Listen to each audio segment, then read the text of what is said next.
समझ नहीं आ रहा अपने सैलरी इंक्रीमेंट का क्या करूं। बेटा इतना क्या सोच रहा है? अपने म्यूचुअल फंड्स के एसआईपी का टॉप अप करा ले। This is the right time. क्या समझ में नहीं आया? बेटा इतना क्या सोच रहा है? अपने म्यूचुअल फंड्स का एसआईपी टॉपअप करा ले। This is the right time. अब समझा।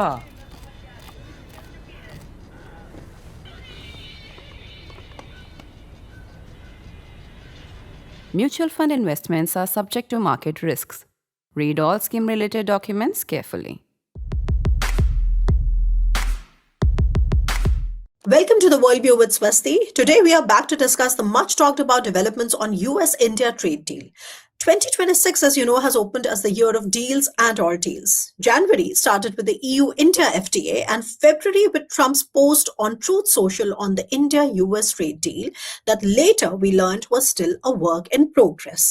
The only convergence that both sides alluded to 4 days ago was the reduction of tariffs from 15% to 18%.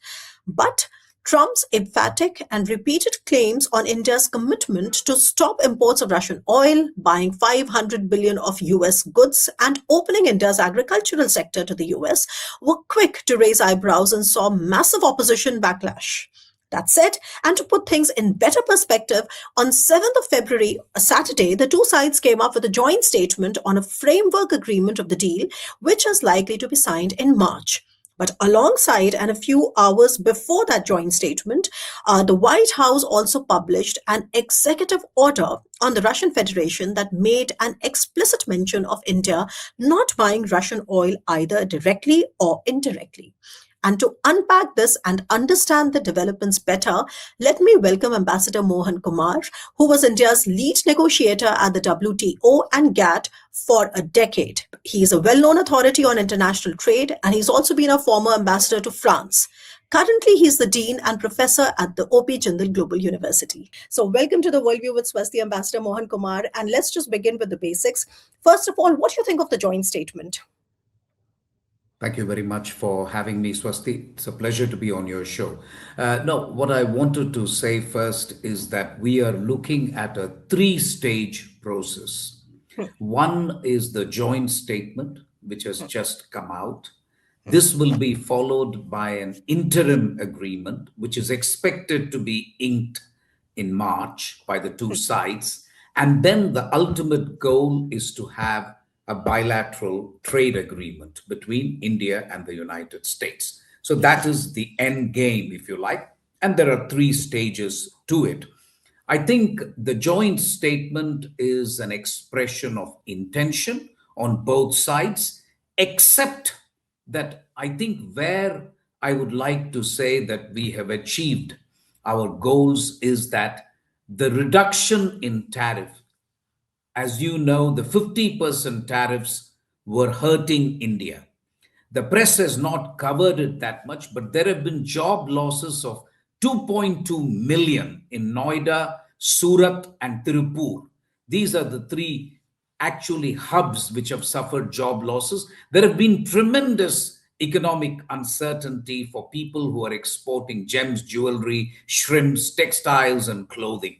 So I would say that the duty reduction is now a certainty. That is, two sets of duty reduction. I want to make it clear. One was a 25% penalty imposed on India for buying Russian oil, and the other is what is known as a reciprocal tariff, which was 25% for India in view of what the US believed are tariff and non-tariff barriers to the Indian market. So I would like to clarify by saying that this is the first stage and really expresses a lot of intentions from the Indian side, some intentions from the American side, but I think the headline news should be that the tariff will be reduced, which was essentially the objective for India, because as I said earlier, the 50% tariffs, frankly, was unsustainable for the Indian economy, and it was already hurting us quite badly. So from that perspective, I welcome the joint statement. Right. Before we go further, Ambassador Kumar, because you mentioned this reduction from 50% to 18%, and you also mentioned how it happened. So 25% is the punitive tariffs and the other 25%. Okay, but there is also some news that was coming from different quarters, and I think the audiences would like to understand it better. And of course, since you have been India's chief negotiator for at GATT and WTO, so I think you're the right person also to sort of explain that to our viewers, which is that it is said that India's tariffs for the United States originally were just about 2 or 3%. Does it have to do with the GSP preferences? I mean, though that status that India had, that was anyway withdrawn by the Trump administration in his first term. I mean, would you like to sort of also shed some light on that? So we had GSP preferences that was almost 3-4 years ago. And GSP, as you rightly say, was eliminated by the United States. Our peak tariffs, I would say, were 10 to 20% on textiles, apparel, etc., etc. But I want to remind your audience that that is a world that has been left behind, essentially because of President Trump. Let's be honest. So now the comparison should not be with what you were facing 5 years ago, but what India is facing vis-a-vis its competitors, which is Bangladesh, Vietnam, China, Sri Lanka. Those are the countries that we are competing with, especially in textiles and garments. The whole tariff regime has been completely changed by President Trump, one has to admit, and that therefore has created a brave new world for global trade. Any comparison with what the situation was 3-4 years ago would not be valid, Swasti, frankly. So I think this is what we are looking at. I just want to make maybe one other point, if you allow me. I think I'm also particularly happy to underline that this deal has come close on the heels of the FTA that we have signed with European Union. I want to explain briefly to your audience, this is not an FTA. The agreement that we are going to sign with the United States is not an FTA. The one with European Union was an FTA. I don't want to spend half an hour explaining it to your people. That would be unwise of me. You should tell us. But what I want to say is that an FTA is recognized as an exception to the MFN under the WTO agreements, and therefore there is a certain formality and a legality associated with an FTA. An FTA is supposed to cover substantially all trade between two entities, in this case, India and EU. The United States has stopped signing FTAs because in the US, the president will need to go to the Congress to get fast track authorization to sign the FTA. So given all the politics that we have seen in the US has stopped signing FTAs, and therefore there is no choice for the key partners of the United States but to sign a bilateral trade agreement. I think I want to conclude by saying this part of my intervention by saying the FTA with Europe, followed by this particular development, also sends an important signal to the world that India is open to business. We have had a reputation, rightly or wrongly, Swasti, of being a protectionist economy. I'm saying rightly or wrongly because in some cases we are, in many cases we are not. But let's not get into that. I think what this does is essentially announce a departure in India's trade policy. It's a radical departure. If you include the FTA with Europe and the trade agreement with US, and if India implements all of those provisions, we will become a substantially more open economy. Our manufacturing will be subject to calibrated selective competition, and we can certainly look forward to the day when Indian manufacturing will be much more than the present 15% of GDP, and India's share of global trade will be substantially more. Right. Right. No, I'm glad you mentioned that, Ambassador Kumar, because that was going to be my next question to you. And since we're going in a step-by-step fashion to understand the joint statement better. Of course, the tariff part is very useful, and also this basic distinction that you helped us understand between a trade deal and an FTA is also very useful. And now let's come back to this particular joint statement, where the US has been very categorical in stating that India has granted access to certain US agricultural products. Now, help the viewers understand, why does it sort of trigger that kind of a reaction from the opposition? And also, we all know that our agriculture sector is very sensitive to foreign competition. So, in that light, what are the sectors that we have open to the US, and how do you see that playing out? So this is, I think, as always in India, things become political. I was Yeah. actually, to be honest, Swasti, pleasantly surprised when I Yeah. looked at the concessions we have made in agriculture.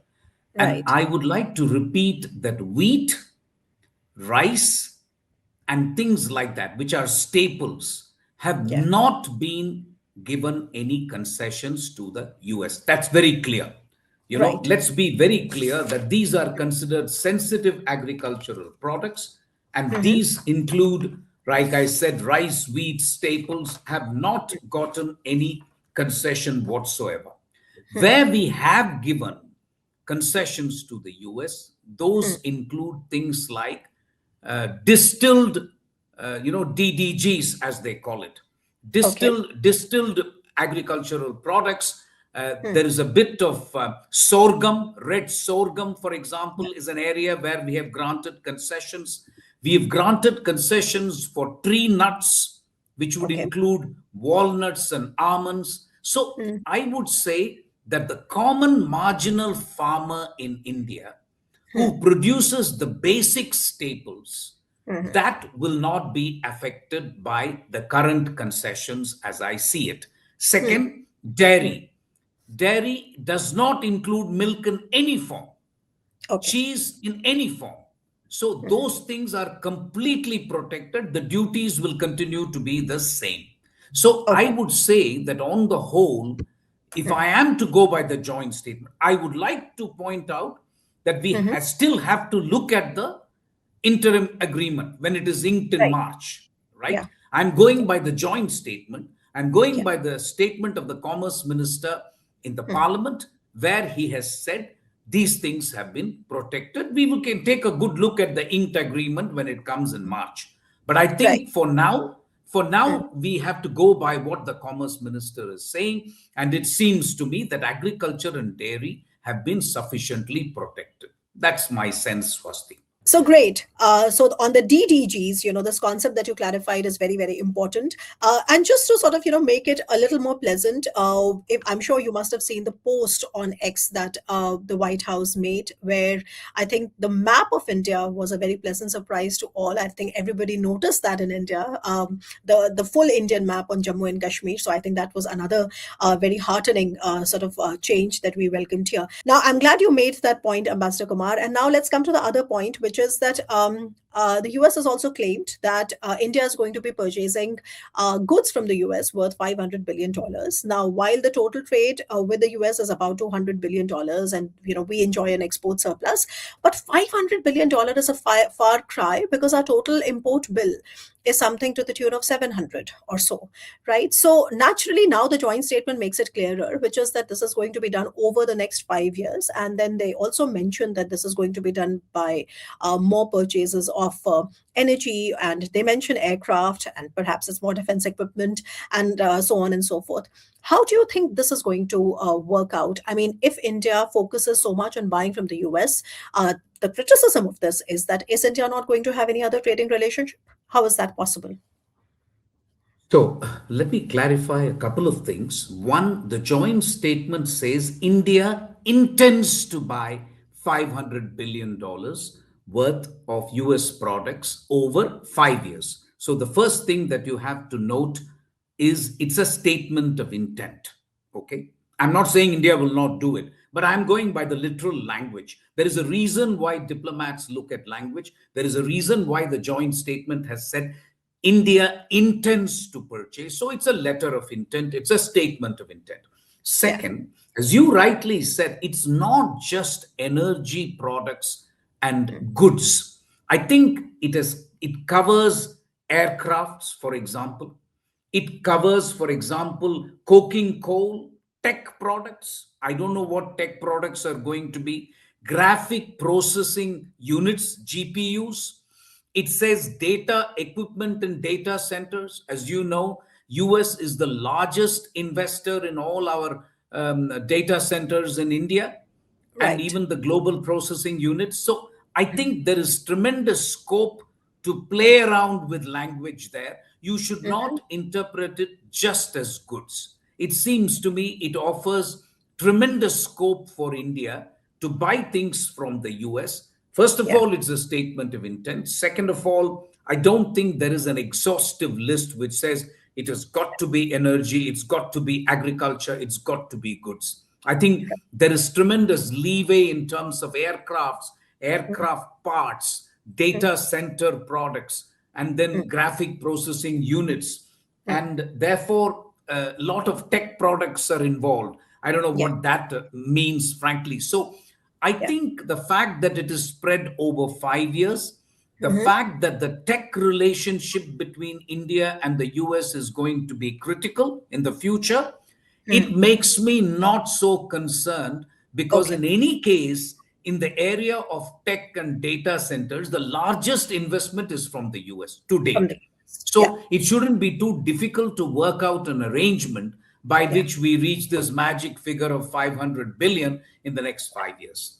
Right. And I think you'd also agree to the fact, Ambassador Kumar, I mean, that's been my reading, that, especially with Donald Trump, I mean, we all know now his sort of insistence on these very, over the top statements that he also likes to give because he has a domestic audience, right? I mean, where he wants to make America great again and tell everybody that the whole world is willing to buy from America, invest in America. Going by that language, you've seen that in the recent, deals that he has done with whether it's the European Union or whether it's Saudi Arabia or Japan or South Korea, everybody's pledged 500, 700 billion. In the case of Saudi Arabia, it went up to 1 trillion, and everybody just was wondering about the details, which is that how on earth is it going to happen. So I think part of it is also Donald Trump's style of politics.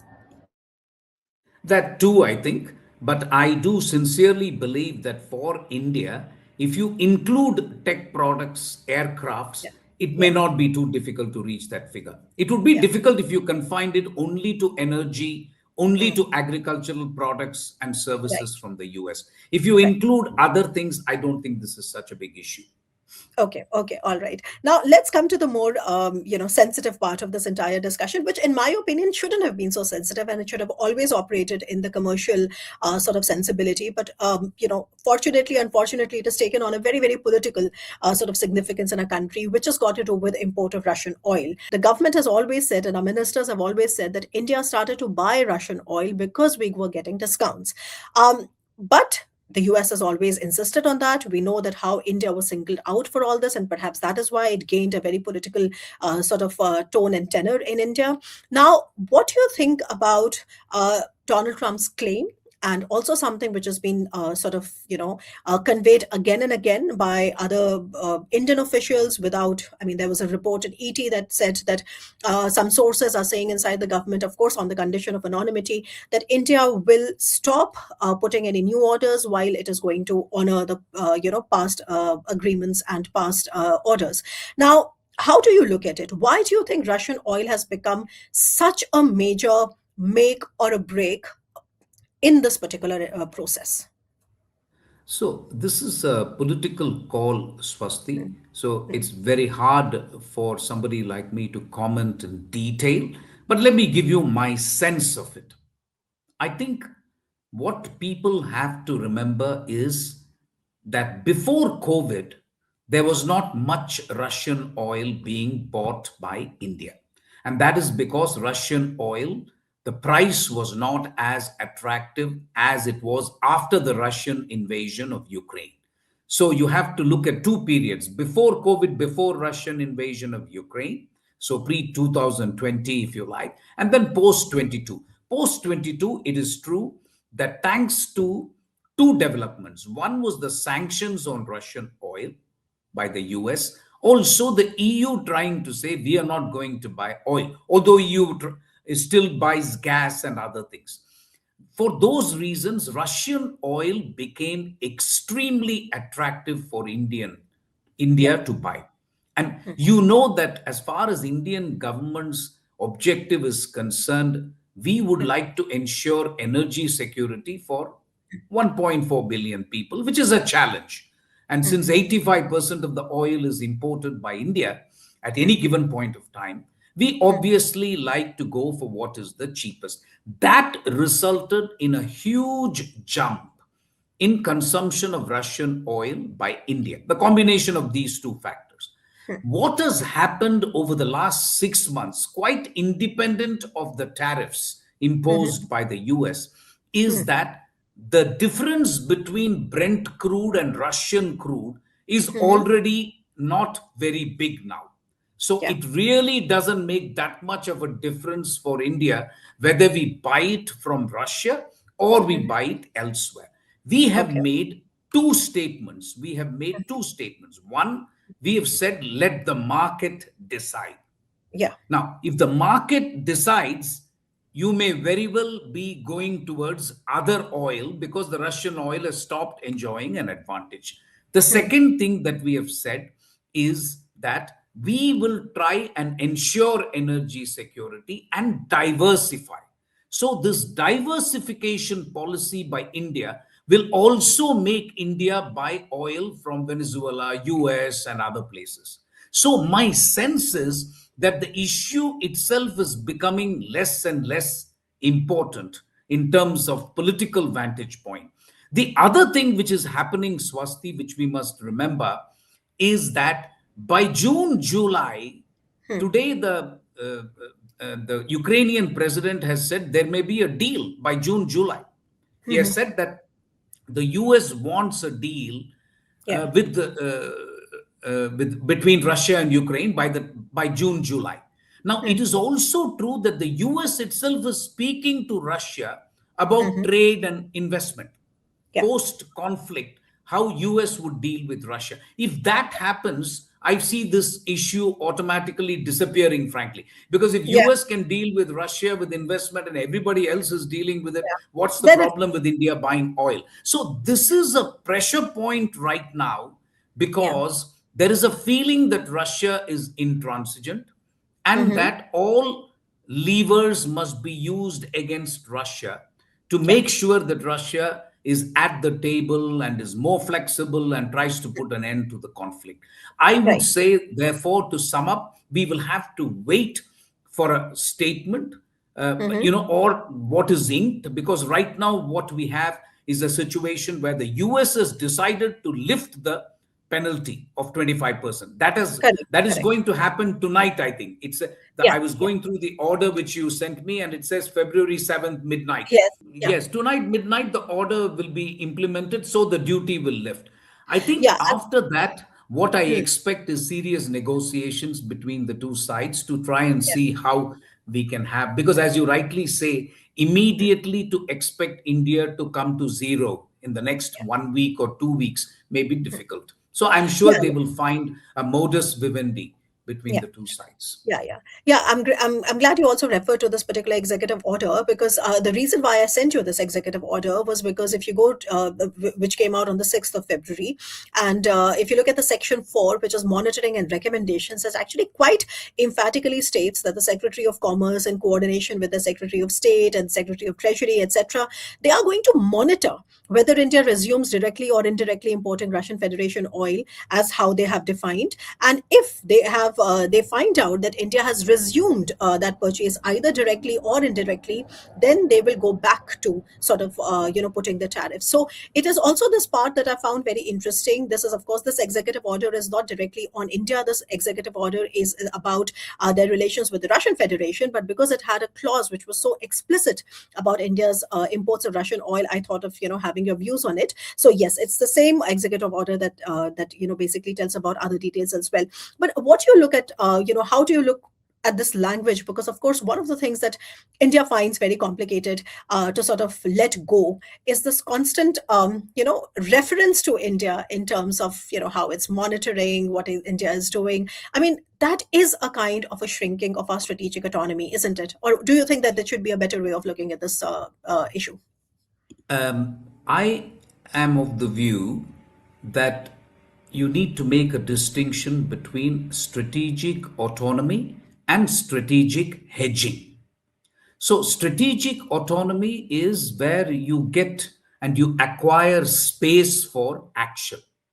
But I also believe there comes a time when that space must be used. You're not going to get space for the sake of getting, isn't it? At some point, you must use the strategic space that you have acquired through strategic autonomy for pursuing your national interest.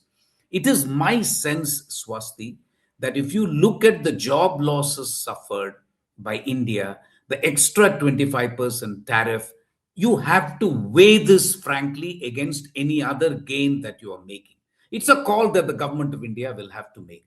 What is in your national interest? And I would say, do you value the relationship with US? What is the nature of the relationship, not just in trade, but in other areas? So we will have to take a call. As I said earlier, this is a political call.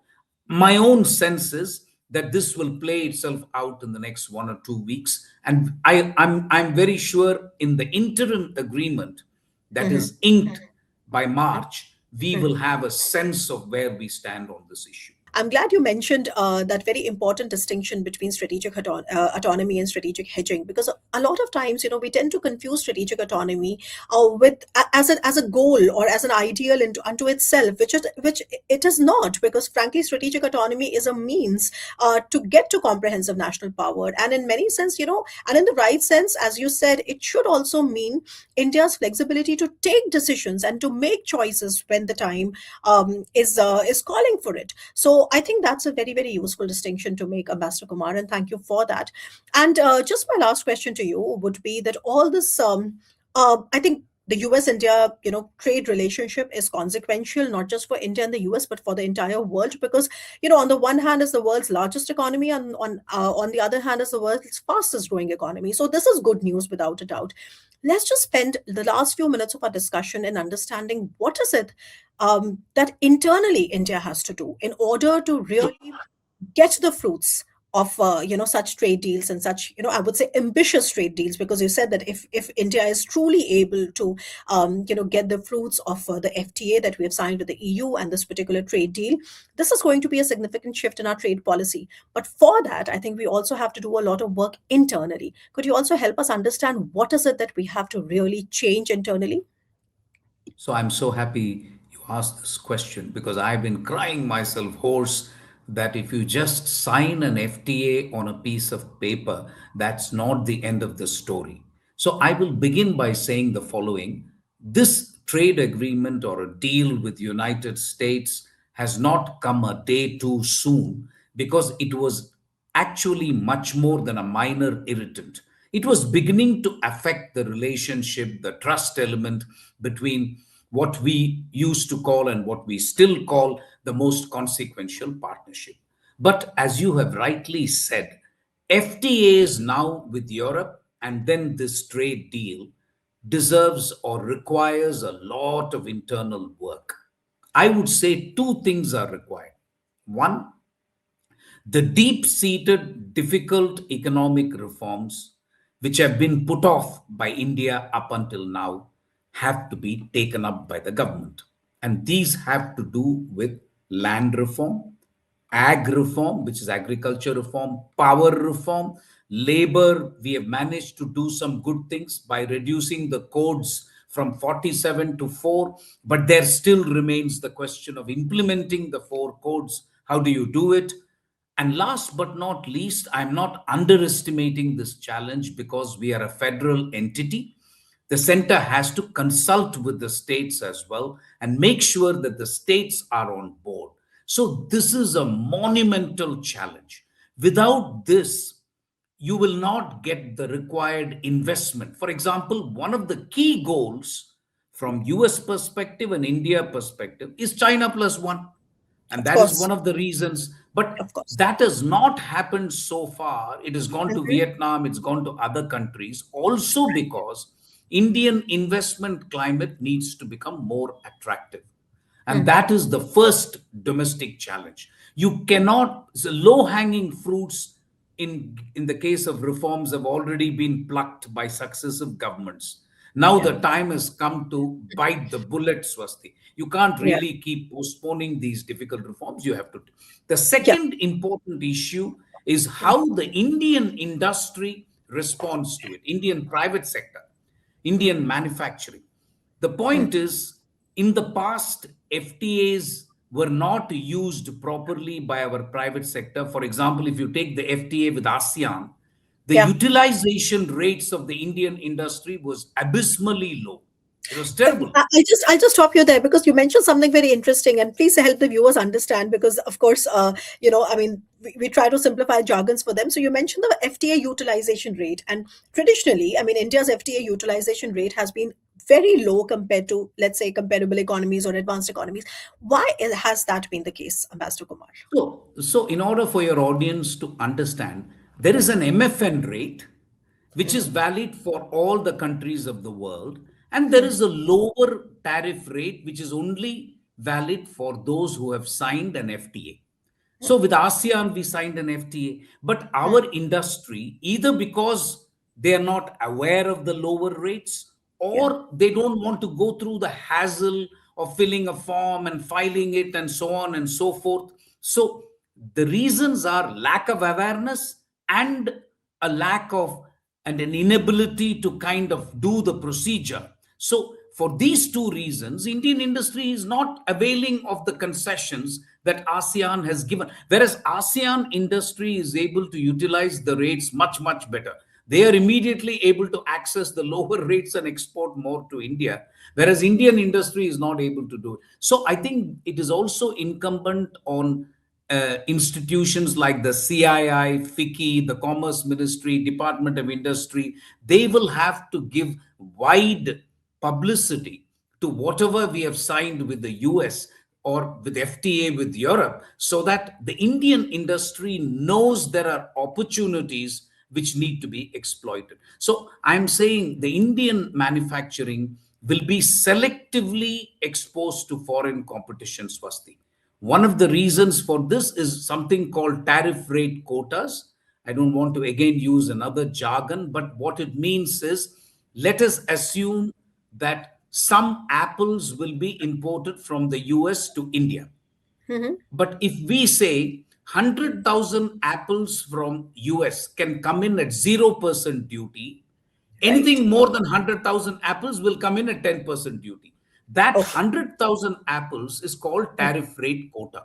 So that those 100,000 apples can come at 0% duty. The idea is slowly Indian industry can become competitive. We are not going to expose Indian industry to massive flooding of cars and apples At and once. wines at once. So Yeah, you yeah. kind of do it over a period of time. You use quantitative limits. For example, the FTA with Europe, we have said 250,000 vehicles Yeah. over 5 years. We have not said 100,000 vehicles of BMWs will come in 1 month. Then our Yeah. industry will cry. So Absolutely. those kind of things are uh, something that trade negotiators are aware of. But the second issue that I want to talk about is how the Indian industry responds to the FTA in terms of using the advantages obtained by the government, the duty advantages, and becoming competitive and contributing to more than 25% of GDP. So I would to recapitulate. Number one, can we do the deep-seated tough reforms? Number Yeah. two, can the Indian industry rise to the challenge? Those are really the two issues, domestic issues, which will heavily impinge on whether these FTAs and trade deals are successful or not.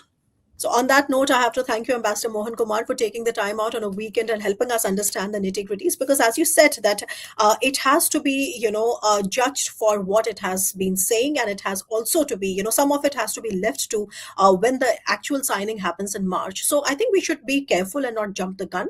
And second, I think nobody can overstate the importance of internal reforms at this stage if we truly have to sort of, benefit from all these consequential trade deals on the one hand and the free trade agreements on the other hand. So thank you once again for taking the time out, and it was a wonderful pleasure speaking to you. And you keep watching Worldview with Swasti. We are going to be back with yet another episode soon.